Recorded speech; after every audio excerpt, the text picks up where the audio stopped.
Good afternoon, Tampa Bay. Thank you so much for tuning in with us. This is the CDC Experience. I'm Dr. Jeffrey Johnson. I'm the Director of Strategic Initiatives right here at the CDC of Tampa. We are so excited that you have logged in, tuned in with us today. Would you do us a favor? Share this video with someone right now that they can be a part of our interactive conversation. I am excited about the great things that we're doing here at the CDC. The purpose of the CDC experience is to share the information of everything that we're doing in our community with you so you will be aware of how you can be plugged in to the CDC of Tampa. I'm excited about our guest today, a personal friend, school board member Karen Perez. Thank you so much for being with us today. How are you today? I'm doing well. Thank you for having me today. Thank you so much. I Hmm. know that your time is Yeah. valuable. So I want to get into some questions that we have.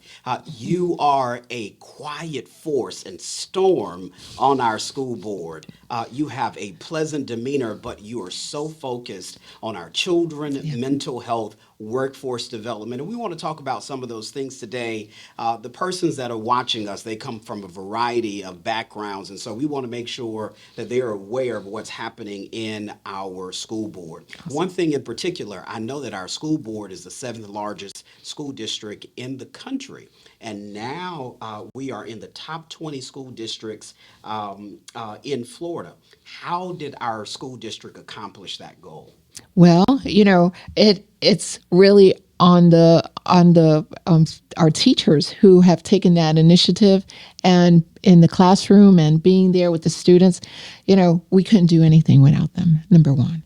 And then also, the support staff, our administrators, they really set that target to make sure that we went from 28 schools in the D and F range to only five. And now, we're working with the Transformation Network to be able to get the other schools to a really good place for our students. I want to make sure that our audience heard what you just said.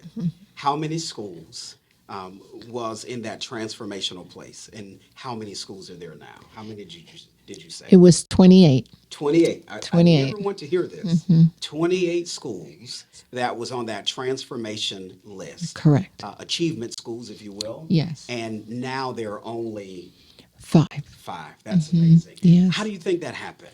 Well, like I mentioned earlier, the teachers, if it was not for our teachers and the focus that they have on our students, I know that that could not have taken place. But they're in that classroom, they're very dedicated, even through COVID. A lot of us, there was students who had learning loss during COVID, but the teachers were there. They were there online, virtually, Yeah. and then also in the classroom. So they were working double duty. Yeah.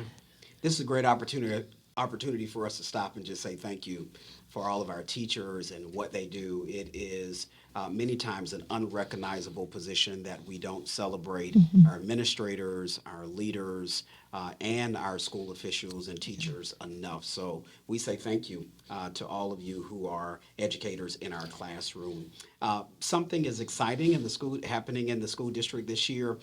Coming up, there are two new high schools that are opening that's focusing on workforce development. Could you tell us more about those schools and what they will focus on? Yeah, so Hillsborough County, we have a medical academy that's going to be opening.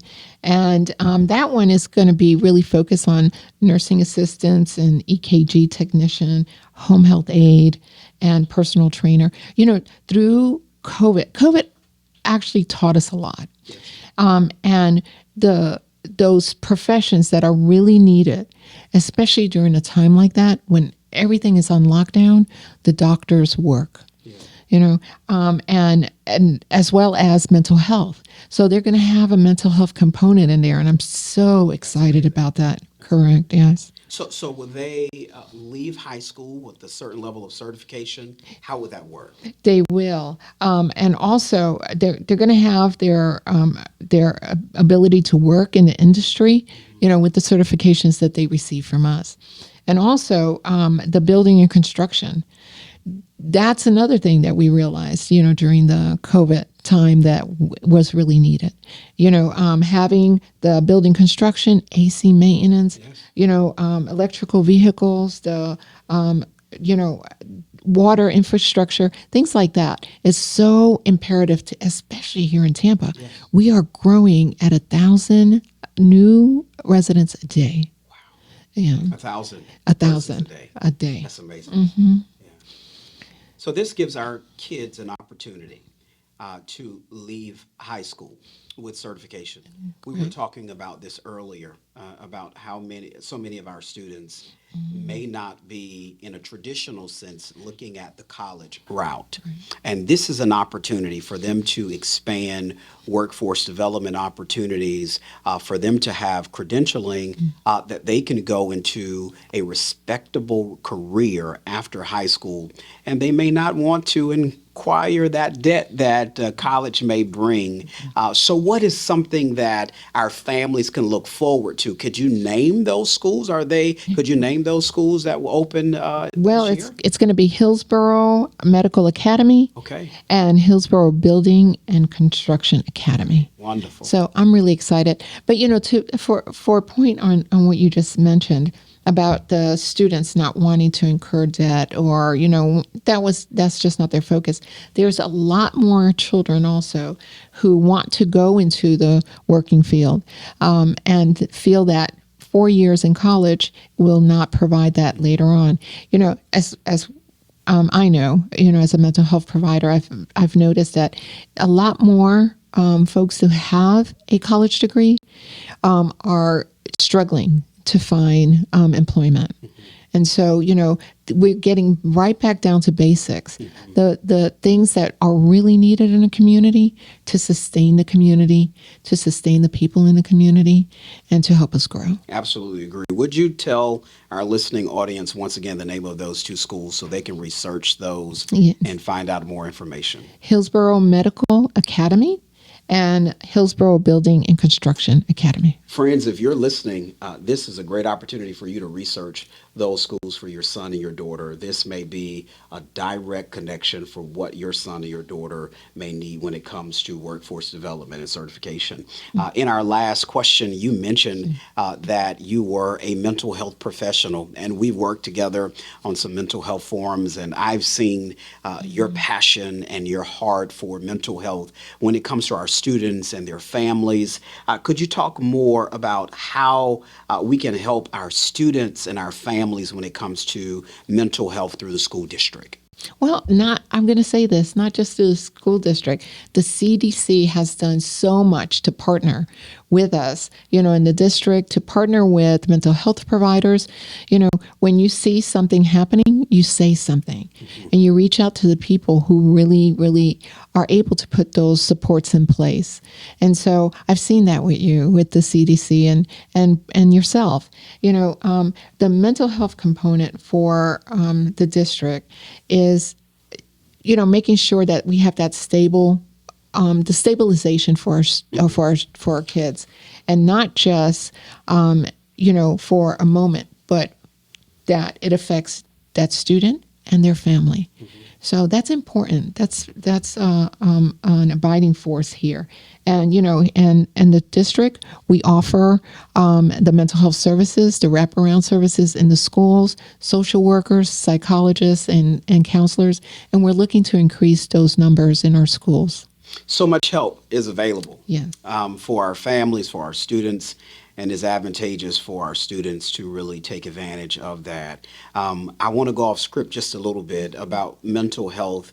It's so taboo in our Black and brown community about mental health. Could you just discuss that a little bit of how we dispel that taboo to make sure our families are stronger, our children are stronger, that we receive those mental health services if we need those?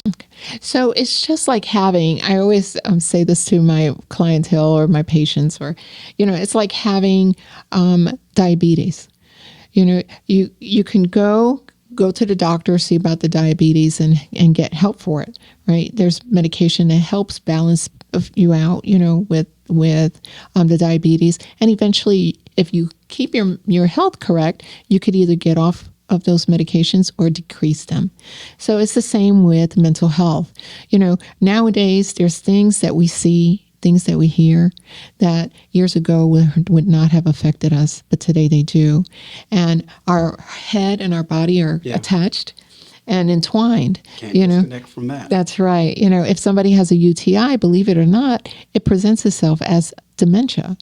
And people think, oh, the person is losing it, but they actually have a UTI. Wow. And that's a urinary tract infection. So it's the same with the mind.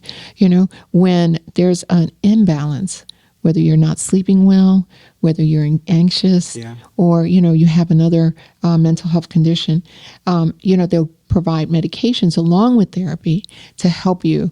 Like I mentioned with the person with diabetes, the health of the mind allows you to start getting that sleep you need, and it starts allowing you to be able to focus and eventually get off of anything that's helping you for you to have a good and successful life. I wanted to ask you that. I think when we first met, maybe 5 years ago or so, and you came over to our church and we had a mental health forum, and we discovered even more then by some of the conversations that came out of that, of why persons in the Black and brown community really find it hard to open up and share with someone. And so I'm so grateful that you're on our school board, that you're advocating for our families. And we hope that this information has been helpful to you. Thank you to Hillsborough County School Board Member Perez for joining us today. And up next is our very own Alexandria Andrade, the CDC's Youth Workforce Coordinator, who will be sharing all of the exciting summer programs that are available for our students. Thank you so much for sharing your day with us here at the CDC of Tampa for the CDC Experience. In our last segment, we had a great conversation with school board member Karen Perez. And because we're streaming live on social media, we want you to know that your questions are valuable to us. There was a question that came to us from Miss White about how can support be given for those that are having PTSD. And we want you to know that school board member Perez did read your question and asked you if you will call to the district and set up an appointment. They will give you a referral. As you receive that referral, whatever information you need, whatever classes or appointments that you may need, they'll walk you through that entire process. So thank you so much for sharing that question. And for anyone who's watching with us today, type your name in the chat box. Let us know that you're watching. We would love to have interaction with you right now. Our producer, Bridget Blake, is behind the camera, and she will have interaction with you. So if you have information, you have questions, type your name and your question in the box, and we'll take a moment to answer that question because we want you to know that you are part of our experience. But right now, we have our very own Alexandria Andrade. I'll allow her to pronounce her last name the correct way. Actually, Dr. Johnson, you did an awesome job. It's Alexandria Andrade. Yes, I can't roll my tongue like that. So you did it. Listen, you are a rock star here at the CDC of Tampa. You're making some amazing things happen, and we want to learn more about you. So these few moments that we have, we want to highlight you, spotlight you for the amazing things that you do at the CDC. Tell us a little bit more about your background and how you ended up here at the CDC of Tampa. So my beginning started quite some time ago. I actually migrated here to the United States when I was young from Lisbon, Portugal. My parents are West African. They're both Cape Verdean. When I came here, I was caught in the immigration struggle going back and forth overseas every 6 months due to my mother was still residing in Portugal. Went to school in New England, went off to college, and ended up in Tampa Bay about 10 years ago. And when I initially came here to Tampa Bay, I was looking for opportunities where I can touch and feel, as I like to say. You want to touch and feel. I always say I'm not tamed enough to be a minister, but I could do God's work in other ways. So when I saw CDC Tampa and I saw the work that Chloe Coney was doing here, I said, I've got to be a part of this team. That was back in 2007. Oh, wow. I didn't arrive here till 2020, but once I came, I said, I'm here. And from then on, I just jumped in and started working with the CDC, looking at different areas in workforce development, revamped some of the youth programs so we could really be standard-based. My background is in education and child welfare.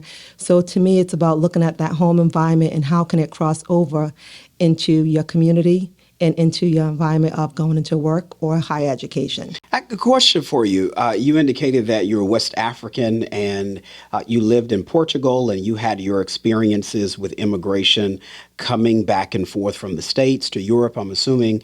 How do you think that background prepared you to do this work, working with children? So it's a different level of understanding because I like to say that in the diaspora, specifically the Black diaspora, every home looks different, as it does in America. So when we look at the life of an immigrant and we look at some of the barriers, our barriers may be a little bit different, but they're all the same. There is still housing. There's communication skills. There is poverty. There is so many intergenerational things that have changed. So when I look at that and I started looking at education, that was my way to go. I actually was a pre-law major, and in the middle of my first year of law school, I believe, I said, okay, let me get this master's in education. I like its educational psychology class and went from there. And since then, it's allowed me to look at families differently because the dynamic of families is so diverse. There's not one family that looks the same, but there's a common core, which is called home. Mm-hmm. That's what we all share, that home, and our dynamics look different. Hopefully you're going to finish law school, perhaps go back and no? Nah. I'm a strong proponent of education. So, if you started that program, I would love to hear you say that I've completed that. So actually, I've been working on my PhD in education. And high five. I had a child a few years ago, so I took a little break. But the goal is to get my PhD so I could be Dr. Andrade. I love it. When I'm overseas, once you hold 2 master's degrees, you could be a doctor because of the level. But here, I can't put that doctora in my name. So I think just to be able to say doctora, Alexandra Andrade, I want to go back and get it done. I don't know if I can say it the same way that you did, but I'm going to say Dr. Alexandria, and I'm going to call those things before they ever happen because we really believe and we support you. You're doing an amazing job once again here at the CDC of Tampa, overseeing our youth programming. Tell our audience, those that are listening, more about the youth programming here at the CDC of Tampa. So we have a very diverse program here at the CDC in Tampa. It's a year-round program. And, talk about areas where I could just touch our community. We start off, our start off usually kicks off about August, but it never ends. Okay, so because we're year-round. The Youth Leadership Movement is a group of students that we bring together throughout Hillsborough County. And the goal is to empower them to take leadership skills early on in high school so they could start developing themselves in the educational plan, looking at career paths for themselves, looking at trades, looking at how they take civic leadership in their own home, and of course teaching them social education also, because a lot of times what a lot of leadership programs do, we focus on career building, but we don't speak about that person itself. So it's a lot of social development and looking at emotional intelligence and how it looks at.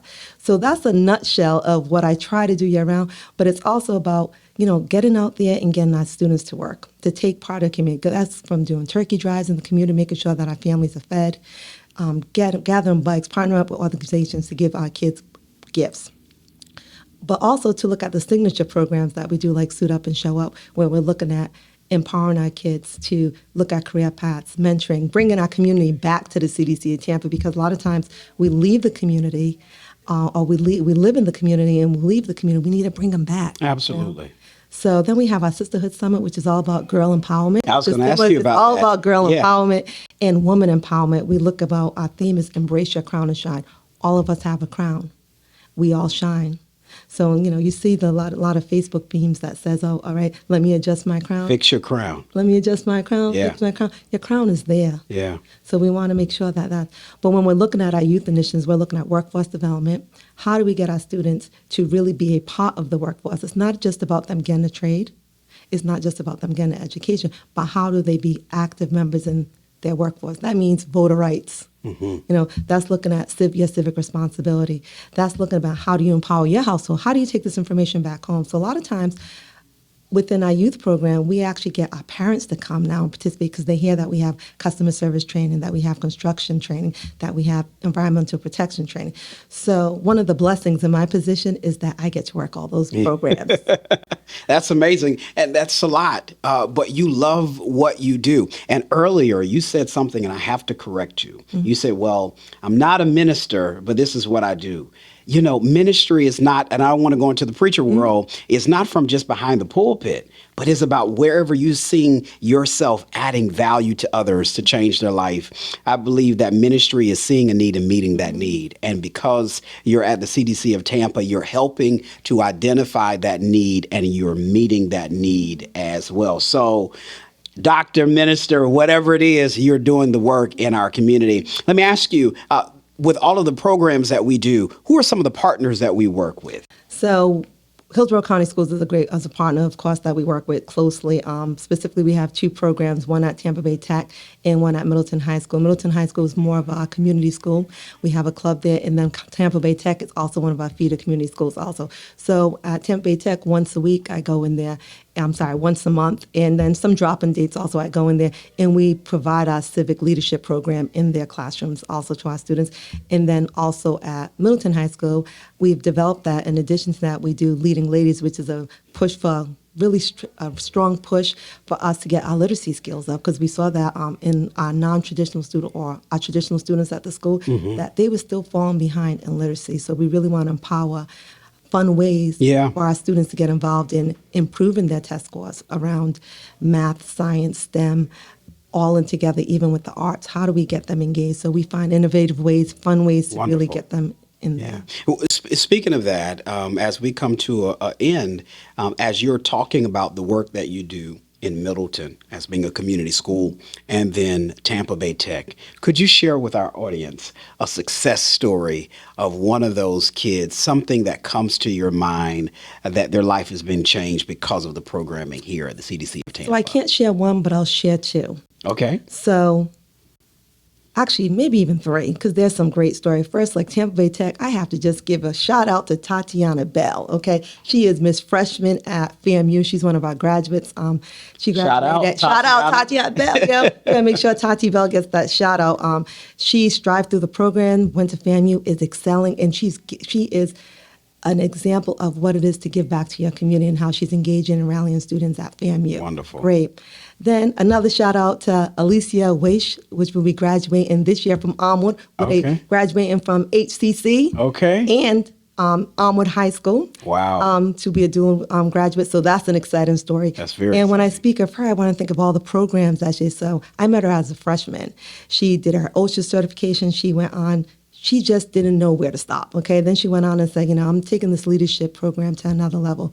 She recruited students for our program. So when I talk about, this was a student that might have been identified as someone who might have had a learning disability in the past, but she went above and beyond to say, this is a learning increase that I'm giving you. And of course, when I look at someone from Middleton, I think of a story of a child who wasn't going to graduate. When I met her, she was at a 1.46 GPA last year. And sometimes we tend to look at high GPAs and not look at that individual child for what the needs are. So in working with this child, she walked across stage last year above a 2.0 GPA.